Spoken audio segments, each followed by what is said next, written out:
Naniniwala ang mga mambabatas na mas darami pa ang mga Pinoy na sasang-ayon sa impeachment complaint laban kay Vice President Sara Duterte. Ito ay sa harap ng lumabas na bagong survey ng social weather stations. Narito ang ulat.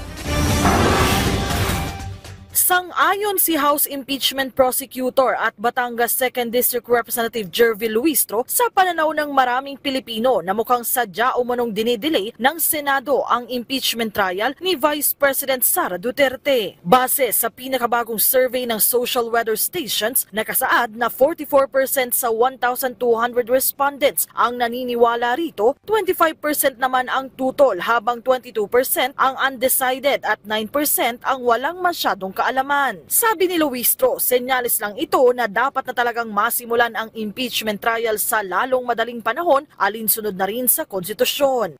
I believe that all Filipinos are waiting, expecting, and anticipating na this time around ay matutuloy na ang pinakahihintay nilang impeachment trial, no? Gayunman sa kaparehong survey, mas marami rin ang nagsabing tutol sila sa mismong impeachment complaint na nasa 42%, habang 32% ang sumusuporta rito at 18% ang undecided at 7% ang walang masyadong kaalaman. Git ni Luistro, kapag nasimulan na ang trial, kumpiyansa siyang magbabago pa ang pananaw ng iba nating kababayan.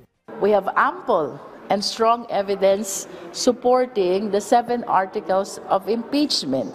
And we honestly believe once we are allowed to proceed to the presentation of evidence, a lot of Filipinos will be watching and will be basing their respective position on the evidence that they will be seeing during the trial. That is why it is very important that we proceed to trial. Ang iba pang kongresista na pabor sa impeachment, ganito rin ang pananaw.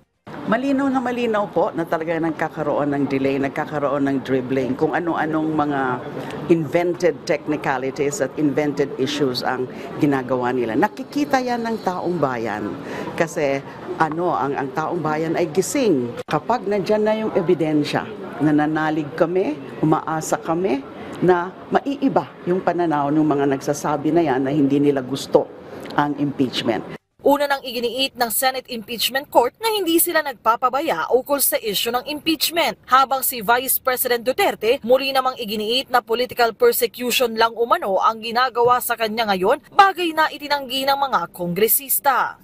Melales Moras para sa Pambansang TV sa Bagong Pilipinas.